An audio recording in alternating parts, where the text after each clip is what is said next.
Por que quando os Estados Unidos invadem o Iraque, a gente não tem toda essa repressão aos Estados Unidos como a gente está vendo da Rússia à Ucrânia? Primeiro que a gente teve o anti-americanismo na invasão pós-Iraque é gigante. Os europeus, os alemães, os franceses, assim, o mundo inteiro foi contra a invasão do Iraque. Mas ninguém fez sanção, as paradas assim sinistras, né? Claro que não. Ele tem razão.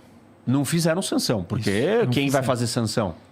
Você vê que aí existe realmente uma É que, assim, simetria. vocês têm que entender uma coisa. O mundo é conduzido... Eu não quero defender a Rússia, Não. Eu tô tentando trazer aqui. O mundo é conduzido entre um equilíbrio de força e moralidade.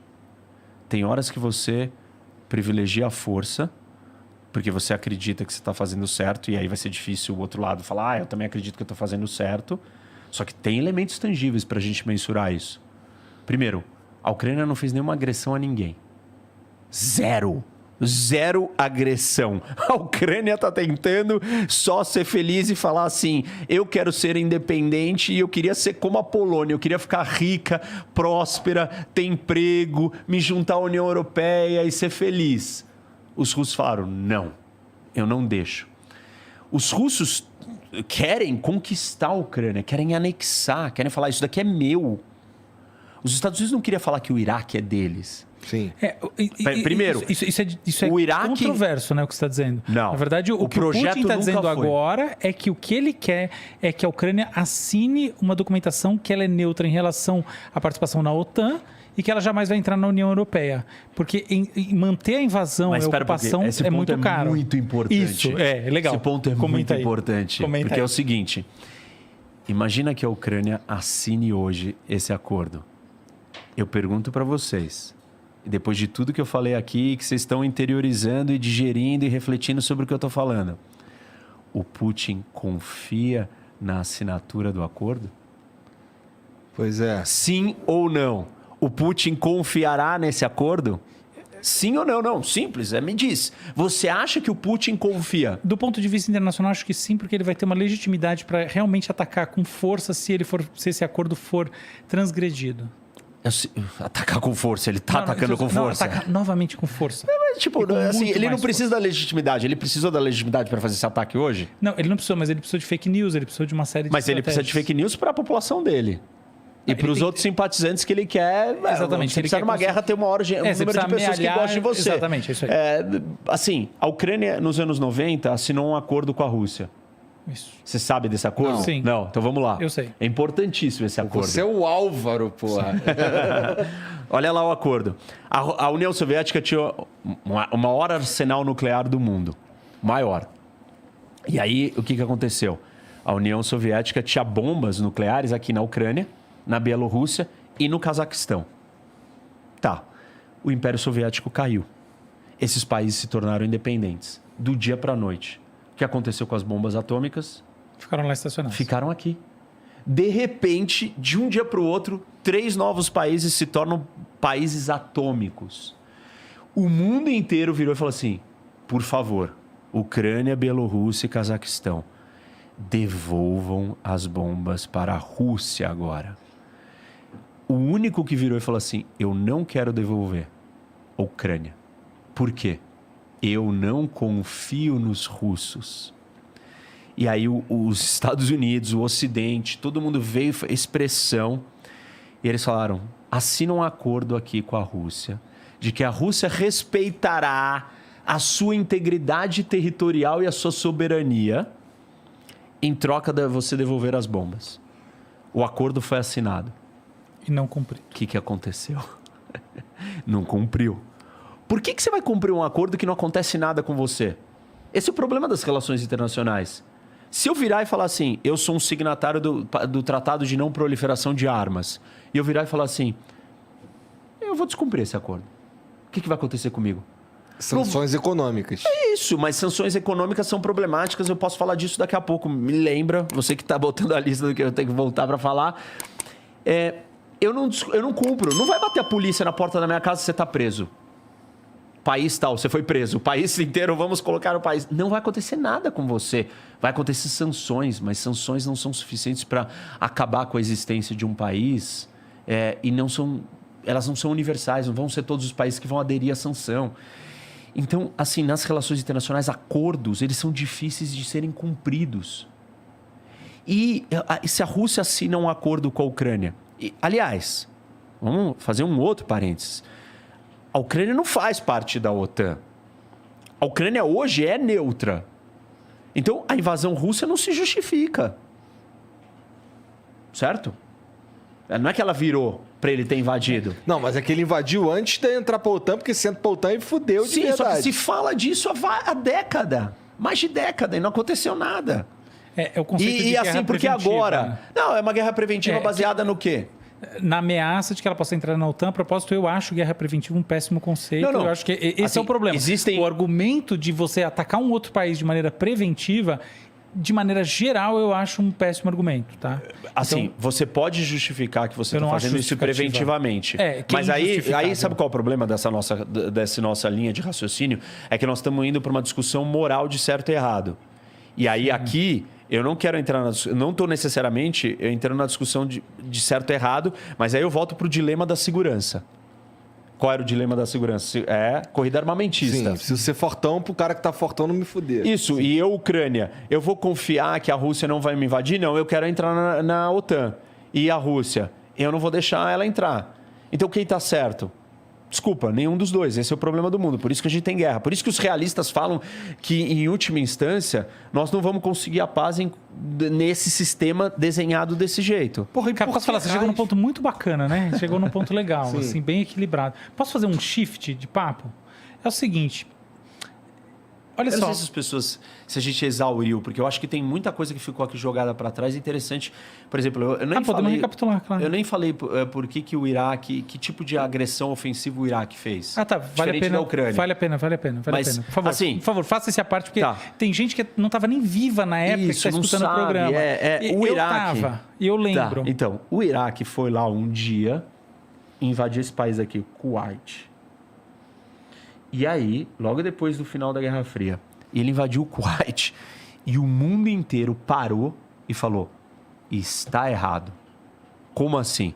O Conselho de Segurança, com os 5 permanentes que têm poder de vetar e falar que não querem fazer alguma coisa que eles não gostam, concordaram que não podíamos deixar o Iraque fazer o que ele estava fazendo. Se criou uma coalizão internacional com dezenas de países juntos, enviaram uma força militar para libertar o Kuwait e conter o Iraque. Que é uma das operações militares de maior sucesso da história da modernidade. Isso, a Guerra do Golfo. É a primeira guerra do Iraque. Primeira guerra televisiva da história. E aí, eles não foram até o final em derrubar o Saddam Hussein. E aí ficou uma situação ruim, porque aí veio o terrorismo internacional, aí o Iraque tinha armas de destruição em massa, químicas, ele jogou essas armas nos curdos, que estão localizados aqui no norte do país, que eles ficam, que é esse povo que fica aqui entre o Irã, a Síria, Turquia, nesses 4 países aqui localizados. Então ele tinha armas de destruição em massa. Uma outra questão, eu achei até que você ia trazer ela. Qual? Existe um conflito internacional, existe um conflito muito forte que se deriva de todo esse processo de panela de pressão da guerra Irã-Iraque, que no final das contas termina no Ocidente, para assim dizer, nos Estados Unidos fazendo pressão no Iraque, e o Iraque jogando milhares de mísseis Scud em Israel.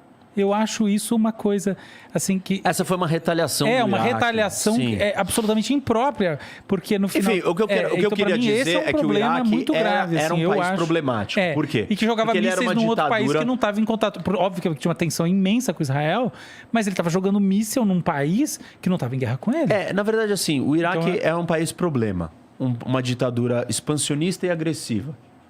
A Ucrânia não é uma ditadura e não é expansionista e agressiva. Então, assim, o projeto russo é de dominação da Ucrânia. E isso está claro com o tamanho da invasão. O projeto aqui era derrubar o Saddam e colocar uma democracia. Utópico, já sei, deu tudo errado. Os americanos foram embora. Mas são propósitos diferentes. Mesmo assim, eu não estou dizendo que isso daqui foi certo. Eu estou dizendo que foi errado, deu errado... Mas existem ainda assim nuances de diferenças. Ah, não, eu vou relativizar todas as nuances. Bom, então não tem por que a gente falar de nenhum assunto. Porque a diferença está em cada caso. Aqui, você não tem justificativa, você não consegue achar uma justificativa para isso. Dizer que a Ucrânia não existe. Dizer que a identidade nacional ucraniana não existe.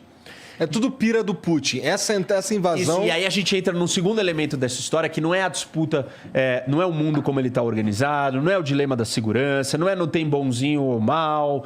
É aí a vontade dos ditadores. Aí são os caras, aí a gente desceu do nível de análise do sistema, do mundo, e viemos para o nível social, pessoal, individual, psicológico. E aí você vai ter uma série de teorias que vão explicar. Esse cara é um frustrado, ele é um egocêntrico, ele é um megalomaníaco, ele é um louco, ele tá isolado no Covid, ele não fala com ninguém, nenhum assessor fala com ele. Depois do Covid ele pirou, ele tá doente, tem um monte de noticiário dizendo que ele tá doente, que ninguém sabe se é verdade ou não. Provavelmente é fake news. Talvez não sabemos. E aí ele tem um projeto. Ele quer ser um grande líder russo. Sim. Ele acha que a maior tragédia do século XX geopolítica foi o fim da União Soviética. Sim. Ele quer recriar a União Soviética. Não é na base da ideologia mais. É no quê? A recriação da União... Ele criou um projeto que chama União Eurasiana, que é um molde da União Europeia, só que do jeito dele. Ele não se sentiu ameaçado quando Letônia, Estônia, Lituânia entraram para... Especificamente a Estônia e a Lituânia. Eles não se sentiu ameaçado, assim... Sentiu, mas ele acha esses países menores, mais vulneráveis, eles estão mais isolados do Ocidente. Se você reparar aqui no mapa, eles não têm ligação com o Ocidente. Qual a ligação deles? Só que pela Polônia. Aqui é mar... não se conecta com a Finlândia e o resto é fronteira com a Rússia e a Bielorrússia, que é um país satélite que os russos mantêm a sua área de influência e dominação. Então, eu vi que o presidente ucraniano estava falando que se sentiu traído, inclusive, pela Bielorrússia e tudo mais. Isso. Porque eles estão bem alinhados com a Rússia. Totalmente alinhados. Então, ele não achou tão problemático. Claro que ele vem achando problemático a expansão da OTAN. Claro que ele se sente ameaçado. Essa é uma discussão geopolítica. E por esse ponto de vista, sim, isso acontece, isso é real. E isso é o jogo do sistema. Você fala, então eles não deveriam ir. Desculpa, não dá para eles não irem. Por quê? Porque desse lado é uma potência nuclear, ditatorial, que tem um projeto expansionista. Como assim eles têm um projeto expansionista? Eles já dominaram tudo isso daqui. Esses daqui dominaram? Dominaram na história. Houve colonização, houve uma série de coisas. Mas depois, não tem mais esse domínio. Não é mais aceito esse domínio. Os Estados Unidos dominam o mundo. Bom, os Estados Unidos não quer colonizar territórios e ocupar eles e virar e falar assim, vocês são meu povo agora. Esse projeto não existe. Pode fazer várias críticas e a diferença do grau é total aqui na comparação. Ele quer defender os interesses dele. Quer. E aí, mas cada país quer defender os seus interesses. Os Estados Unidos ele tem uma dominação econômica. Como? Ele vende os produtos dele. Bom, mas a gente também pode vender os nossos para ele. Ele não está dizendo que a gente não pode. Não, está dizendo tem protecionismo econômico. Bom, mas nós também temos protecionismo econômico. Assim, entendeu? A gente não vai chegar em muito lugar.